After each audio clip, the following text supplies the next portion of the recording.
తండ్రి వందనం, యేసువా వందనం, ఆత్మదేవా వందనం, త్రియేక దేవా వందనం, త్రియేక దేవా స్తోత్రం, త్రియేక దేవ ఆరాధన.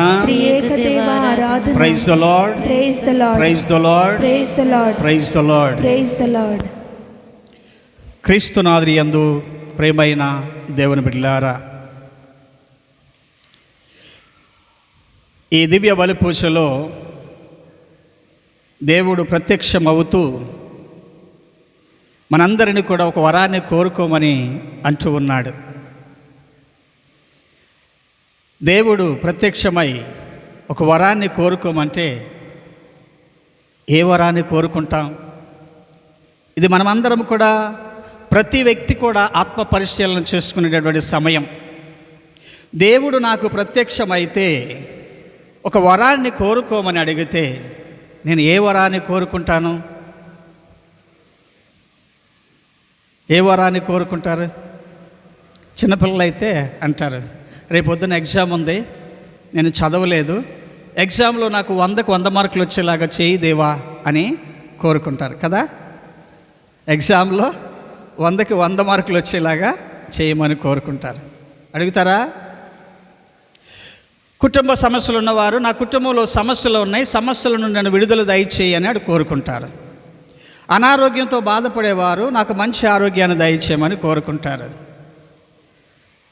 పేదవారిగా కుటుంబ సమస్యల చేత సతమతం అవుతున్నటువంటి జీవితంలో ఈ కుటుంబ సమస్యలను తట్టుకోలేకపోతూ ఉన్నాను, ఈ కుటుంబ సమస్యల నుండి విడుదల దయచేయమని కోరుకుంటూ నాకు, నా కుటుంబానికి సకలైశ్వర్యములు ప్రసాదించమని కోరుకుంటూ ఉంటాం.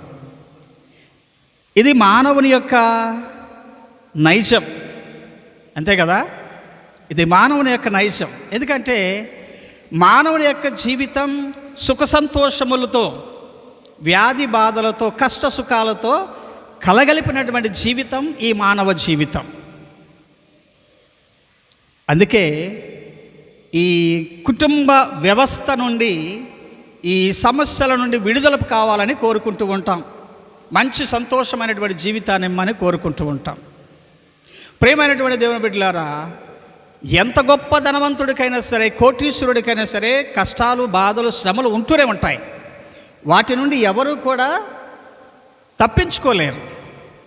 కానీ దేవుడు ప్రత్యక్షమై వరాన్ని ఇస్తూ ఉన్నాను, నీకు ఏ వరం కావాలి అని కోరుకోమంటే ఏ వరాన్ని కోరుకున్నాడు సొలొమోను? నాకు సకలైశ్వర్యములను దయచేయి, ఈ ప్రపంచంలో నేనే గొప్పవాడని కనుక ఉండాలి అని నాకు పేరు ప్రఖ్యాతులు దయచేయి, లేదా సకలైశ్వర్యములు కానీ, భోగభాగ్యములు కానీ, లేక నా శత్రువు వినాశనాన్ని కానీ కోరుకున్నాడా? కోరుకోలేదు. ఏం కోరుకున్నాడు? ప్రియమైనటువంటి దేవుని బిడ్డలారా, సామెతల గ్రంథము 8వ అధ్యాయము 17వ వచనం ఎవరైనా చదువుతారా? సామెతల గ్రంథము 8వ అధ్యాయము 17వ వచనంలో ఇలా రాసి ఉంది ఏంటంటే, నన్ను ప్రేమించు వారిని నేను ప్రేమింతును, నన్ను వెదకు వారికి నేను దొరుకుదును. ఎవరిని ప్రేమిస్తూ ఉన్నాం? ఈ లోకములో ఈ లోక భోగభాగ్యాలను ప్రేమిస్తూ ఉన్నాం. ఈ లోక ఐశ్వర్యమును, అష్టభాగ్యాలను, లేదా ఏమంటాం, సకలైశ్వర్యములను కోరుకుంటూ ఉంటాం. కానీ దేవుణ్ణి ప్రేమించాలని, దేవుని యందు భయభక్తులు కలిగి జీవించాలని, దేవుని మీదే నువ్వు ఆధారపడి జీవించాలని అది మనము తెలుసుకోలేకపోతూ ఉన్నాం, మన బిడ్డలకు కూడా తెలియచేయలేకపోతూ ఉన్నాం. సొలొమోనుకి దేవుడు ప్రత్యక్షమై వరాన్ని ఇచ్చినప్పుడు ఆ యొక్క గొప్ప వరాన్ని కోరుకున్నాడు. ఎక్కడి నుంచి వచ్చింది తనకు ఆ జ్ఞానము?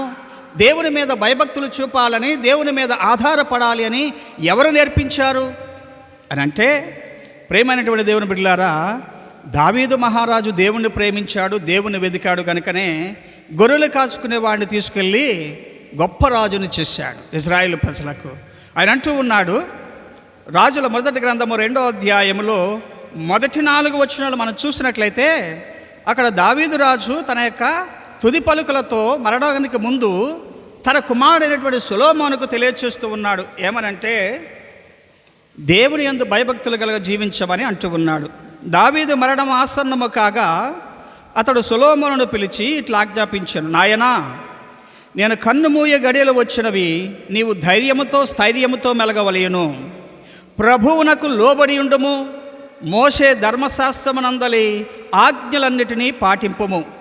అప్పుడు నీవు చేపట్టిన కార్యములన్నీ సఫలమగును, నీవు పోయిన తావందల్లా విజయము సిద్ధించును. ప్రేమైన దేవుని బిడ్డలారా, ప్రతి కుటుంబము, ప్రతి తల్లిదండ్రి కూడా తమ బిడ్డలకు దేవుని యందు భయభక్తులు కలిగి జీవించాలని, దేవుని మీద ఆధారపడి జీవించాలని నేర్పినప్పుడు ఆ బిడ్డలు కూడా దేవుణ్ణి విడిచి ఎన్నడూ కూడా వెళ్ళిపోరు. ఆ పిల్లలు కూడా దేవుని విడిచి ఎన్నడూ కూడా వెళ్ళిపోరు. ఆ యొక్క భయభక్తుల్లో పెరిగాడు కనుకనే, తండ్రి ఆజ్ఞలను గుర్తు చేసుకున్నాడు కనుకనే దేవుడు ప్రత్యక్షమై అడుగుతూ ఉన్నప్పుడు అంటూ ఉన్నాడు, సొలొమోను, అయ్యా, ఈ విశాలమైనటువంటి నీ జాతికి నన్ను రాజునుగా ఎన్నుకున్నావు. నీ బిడ్డలైన వారికి పరిపాలించాలంటే నా జ్ఞానము సరిపోదు, నా యొక్క శక్తి సరిపోదు, నాకున్నటువంటి బలము సరిపోదు. కనుక నీ ప్రజలను ఏమంటూ ఉన్నాడు, ఈ నీ సేవకునకు మంచి చెడుల నుంచి పరిపాలించు, వివేకమును ప్రసాదించుము అని కోరుకుంటూ ఉన్నాడు. ప్రియ దేవుని బిడ్డలారా, ఎప్పుడైతే దేవుని మీద ఆధారపడతామో, దేవుని మీద నమ్మకం ఉంచి ఆయనే నా సర్వస్వం అని ఆయన పాదాల చెంతకు వస్తూ ఉన్నామో, దేవుడు సమస్తాన్ని చక్కదిద్దుతూ ఉంటాడు. సొలొమోను తండ్రి ఆజ్ఞలకు లోనై, తండ్రి దేవుడు కొలిసినటువంటి ఆ యొక్క దేవుని యందు విశ్వాసం ఉంచి, నమ్మకం ఉంచి ఆయన యొక్క జ్ఞానాన్ని కోరుకున్నాడు కనుకనే దేవుడు అంటూ ఉన్నాడు, ఇదిగో నీవు 11వ వచనంలో అంటూ ఉన్నాడు, యావే అతనితో నీవు దీర్ఘాయువును కానీ సిరి సంపదలు కానీ శత్రు వినాశనము కానీ కోరుకోవైతివి కనుక ప్రజలను న్యాయబుద్ధితో పరిపాలించు, వివేకమును మాత్రం అడుగుకోండి కనుక నీ కోరికను నేను నెరవేరుస్తూ ఉన్నాను. ఈరోజు ఈ దివ్య బలిపూజలో దేవుడు ప్రత్యక్షమవుతూ ఉన్నాడు దివ్య సత్ప్రసాద రూపములో. ఆ ప్రభుని యొక్క శరీర రక్తాలను మనం స్వీకరిస్తూ ఉన్నప్పుడు ఆ ప్రభువు అడుగుతూ ఉన్నాడు, నీ హృదయ కోరిక ఏంటి? నీవు నా నుండి ఏం కావాలని కోరుకుంటూ ఉన్నావని ఆ ప్రభు మన హృదయంలోనికి వచ్చి అడుగుతూ ఉన్నాడు. ఏం కోరుకుందాం? ఏ జీవితాన్ని కోరుకుందాం? ఇహలోక జీవితాన్ని కోరుకుందామా? ఇహలోకములో సిరి సంపదలను కోరుకుందామా? ఇహలోకమే, ఈ లోకమే నాకు శాశ్వతమని అనుకుని ఈ లోకములోనే నేను ఎల్లప్పుడూ ఉంటాను అని ఈ లోకంలోనే కోరుకుంటూ ఉన్నామా? ఈ లోక సౌభాగ్యాన్ని కోరుకుంటూ ఉన్నామా? లేదా దేవా, నేను కలంతకాలము నీతో ఆ పరలోకములో ఉండాలి అని, పరలోకపు ఆ యొక్క మహిమను నేను కూడా పొందుకోవాలని, నీతో నేను నిరంతరము నీ నామాన్ని స్తుతిస్తూ గణపరుస్తూ నిన్ను ఆరాధించాలని కోరుకుంటూ ఉన్నామా? ఆత్మ పరిశీలన చేసుకుందాం.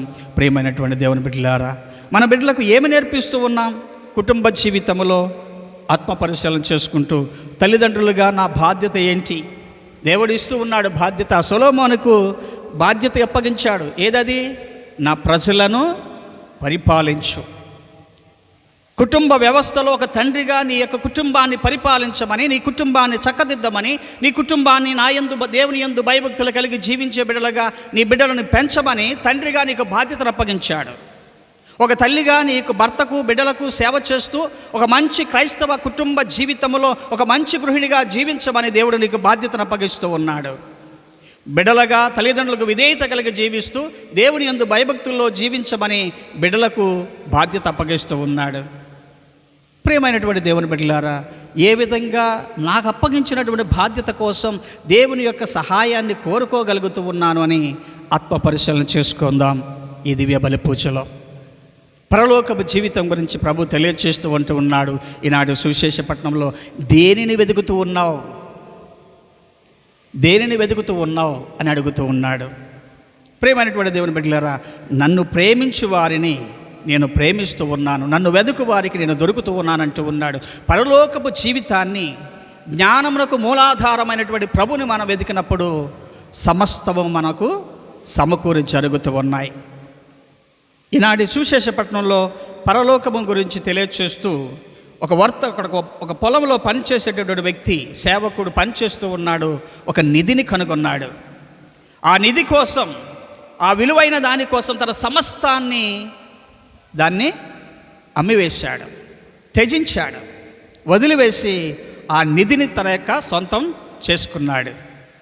పరలోకపు జీవితం దేవుడిచ్చేటటువంటి గొప్ప బహుమానం. ఆ పరలోకపు జీవితం కోసం ఈ లోకాన్ని త్యజించినప్పుడు, ఈ లోకంలో ఉన్నటువంటి వ్యామోహములన్నీ కూడా మనం విడిచిపెట్టినప్పుడు ఆ పరలోకపు జీవితాన్ని పొందుకోవటానికి మనము ప్రయాసపడగలం. ప్రేమైనటువంటి దేవుని బిడ్డలారా, ప్రభుని వాక్యం సెలవిస్తూ ఉంది, ఎక్కడ నీ ధనముందో, ఎక్కడ నీ ఐశ్వర్యం ఉందో అక్కడే నీ హృదయం ఉంటూ ఉంది. కనుక నీ హృదయమును ఈ లోక సంబంధమైన వాటి వెనుక కాక పరలోక సంబంధమైన వాటిని వెదకండి అని ఈరోజు ప్రభు మనకు తెలియజేస్తూ ఉన్నాడు. ఒక వర్తకుడు ఒక మంచి ఆణిముత్యాన్ని కనుగొన్నాడు. దాన్ని తన సొంతం చేసుకోవడం కోసం తనకున్నదంతయు అమ్మి ఆ యొక్క ఆణిముత్యాన్ని తన సొంతం చేసుకున్నాడు. ఇహలోక జీవితం దేవుడిచ్చినటువంటి గొప్ప వరం ఈ మానవ జీవితం. దీన్ని మనం కాపాడుకోవటానికి ఏ విధంగా ప్రయత్నం చేస్తూ ఉన్నాం? ప్రభువాక్యం సెలవిస్తూ ఉంది, మానవుడు లోకమునంతటిని కూడా సంపాదించి తన ఆత్మను కోల్పోయినా తన ఆత్మకు బదులుగా ఏమివ్వగలడు అని దేవుడు అడుగుతూ ఉన్నాడు. ప్రియమైనటువంటి దేవుని బిడ్డలారా, ఈరోజు దేనికోసం మనం పాకులాడుతూ ఉన్నాం, దేనిని మనం వెతుకుతూ ఉన్నామని ఆత్మ పరిశీలన చేసుకోమని దేవుడు తెలియజేస్తూ ఉన్నాడు. ప్రియమైనటువంటి దేవుని బిడ్డలారా, దేవుడు నా సర్వస్వం అని, దేవుడు నేను నా కుటుంబాన్ని కాపాడుతాడనేటువంటి నమ్మకం, విశ్వాసం ఉండి ఆయన మీద ఆధారపడ్డప్పుడు, ఆయన వెతికినప్పుడు ప్రభు మనకు చేరువలోనే ఉంటూ ఉన్నాడు. ఈరోజు ఈ దివ్య బలి పూజలో పాల్గొన్నటువంటి మనము ఆత్మ పరిశీలన చేసుకుందాం. లూకా సువార్త 19వ అధ్యాయము 1వ వచనం నుండి 10వ వచనం వరకు మనం చూసినట్లయితే జక్కయ్య యొక్క జీవితాన్ని చూస్తూ ఉన్నాం. జక్కయ్య ఈ లోకములో ఉన్నటువంటి ఐశ్వర్యము, ధనమే సర్వస్వం అనుకున్నాడు. దాన్ని సంపాదించడానికి ఎంతమంది ఎన్ని అనుకున్నా సరే, ఎంతమంది ఎన్ని దూషించినా సరే, ఎవరేమనుకున్నా సరే తను లెక్క చేయలేదు. కానీ ఎప్పుడైతే క్రీస్తు గురించి తెలుసుకున్నాడో, క్రీస్తును చూడాలి అని అనుకున్నాడో, క్రీస్తును వెంబడించాలని అనుకున్నాడో, తన సమస్తాన్ని విడిచిపెట్టాడు. ఏదైతే నాకు సర్వస్వం అనుకున్నాడో అది సర్వస్వం కాదు అని, సర్వస్వమైనది, దానికంటే విలువైన దాన్ని ఆయన వెదికాడు, కనుగొన్నాడు. ఆ యొక్క విలువైనటువంటి దానిని తన జీవితంలో, తన కుటుంబ జీవితంలో దాన్ని అనుభవించాడు. ఏంటది? క్రీస్తుని తన సొంతం చేసుకున్నాడు. క్రీస్తుని తన కుటుంబానికి ఆహ్వానించాడు. క్రీస్తు ప్రభు అంటూ ఉన్నాడు, నేడే ఈ ఇంటికి రక్షణ వచ్చింది. ఈయన కూడా అబ్రహాము కుమారుడే, అబ్రహాము సంతానమే అన్నాడు. ఈరోజు ప్రభు నిన్ను నన్ను చూసి, మన కుటుంబాల జీవితాన్ని చూసి ప్రభు ఆ మాట పలకగలుగుతూ ఉన్నాడా? ఆత్మ పరిశీలన చేసుకుందాం. ప్రియమైనటువంటి దేవుని బిడ్డలారా, శిష్యులు మత్తయి సువార్త 4వ అధ్యాయం 18వ వచనం నుండి 21వ వచనం వరకు శిష్యులు తమ సమస్తాన్ని విడిచిపెట్టారు. ప్రథమ శిష్యులు పేతురు గారు, అంద్రేయ, యోహాను, యాకోబు. పడవలో వలలు బాగు చేసుకున్నటువంటి వారికి ప్రభువు అన్నాడు, నన్ను అనుసరింపుడు, నేను మిమ్మల్ని మనుషులను పట్టు జాలరులుగా చేస్తాను అన్నాడు. ఒకే ఒక్క మాట, మీరు నన్ను అనుసరింపుడు అన్నాడు. ఈ లోకం అప్పటి వరకు వారి యొక్క వృత్తి, ఆ వృత్తి ద్వారా వచ్చేటటువంటి ఆ ధనము, వారి కుటుంబ జీవితమే సర్వస్వం అనుకున్నారు. కానీ ఇది కాదు విలువైనది, దీనికంటే గొప్ప విలువైనది ఇదిగో మన ముందు ఉంది, ఆయన మనల్ని పిలుస్తూ ఉన్నాడు అని తమ సమస్తాన్ని విడిచిపెట్టి ప్రభుని వెంబడించాడు. ప్రభు వాగ్దానం చేశాడు. పేతురు గారు ఒకసారి అడిగాడట, ఏమన్నా తెలుసా? అయ్యా, మా తల్లిని, తండ్రిని, మా భార్య బిడ్డలను, మాకున్నటువంటి ఆస్తి పాస్తులు సమస్తాన్ని విడిచిపెట్టి నిన్ను వెంబడిస్తూ ఉన్నాం కదా, దీనికి ప్రతిఫలం ఏంటి మాకు అని పేతురు గారు ప్రభుని అడిగాడట. ప్రభు ఏమన్నాడు తెలుసా? ఎవరైతే నా నిమిత్తము, పరలోక రాజ్య సువార్త నిమిత్తము తన భార్యను, బిడ్డలను, తల్లిదండ్రులను, అన్నదమ్ములను, ఆస్తిపాస్తులను విడిచిపెడతాడో నూరంతల ఆశీర్వాదాన్ని పొందుకుంటూ ఉన్నాడు. పరలోకములో నా సింహాసనం పక్కన మీకు కూడా 12 సింహాసనములు ఏర్పాటు చేసి 12 గోత్రకర్త ఇజ్రాయేలు ప్రజలను న్యాయము తీర్చేటటువంటి గొప్ప బహుమానాన్ని నేను మీకు ఇస్తూ ఉన్నాను అని ప్రభు వాగ్దానం చేశాడు. అది గొప్ప విలువైనది. దాన్ని వారు సొంతం చేసుకున్నారు. ప్రియమైనటువంటి దేవుని బిడ్డలారా, మరి మన జీవితంలో మనం ఏం చేయగలుగుతూ ఉన్నాం? పునీత పౌలు గారు ఫిలిప్పీలకు రాసిన లేఖ 3వ అధ్యాయము 7-8 వచనాల్లో మనం చూసినట్లయితే అక్కడ పౌలు గారు అంటూ ఉన్నాడు. ఏమంటున్నాడు తెలుసా? ఈ వచనాలు చాలా బాగుంటాయి, ఒకసారి చదువుదాం. పునీత పౌలు గారు ఫిలిప్పీలకు రాసిన పత్రిక 3వ అధ్యాయము 7-8 వచనాలు చదువుతారు ఎవరన్నా? ఆయన అంటూ ఉన్నాడు పౌలు గారు, ప్రేమైనటువంటి దేవుని బిడ్డలారా, కానీ నేను లాభముగా లెక్కించుకున్న దగిన వారిని అన్నిటినీ క్రీస్తు కొరకై ఈనాడు నష్టముగా లెక్కించుకొనుచున్నాను. వారిని మాత్రమే గాక అంతకంటే అధికమైన విలువగల దానికై, అనగా నా ప్రభువగు యేసుక్రీస్తును గూర్చిన జ్ఞానమునకై నేను సమస్తమును పూర్తి నష్టముగానే పరిగణించుచున్నాను. ఆయన నా కొరకై నేను సమస్తమును విడనాడి తిని క్రీస్తును పొందగలుగుటకై నేను వారిని అన్నిటినీ చెత్తగా భావించుచున్నాను అని అంటాడు. ప్రభు ఈ రాత్రి ఈ దివ్య బలిపూజ ద్వారా అడుగుతూ ఉన్నాడు, ఏం కోరుకుంటూ ఉన్నావు? ఏ వరాన్ని కోరుకుంటూ ఉన్నాం? ఇహలోక సంపదల లేదా పరలోక సంపదల?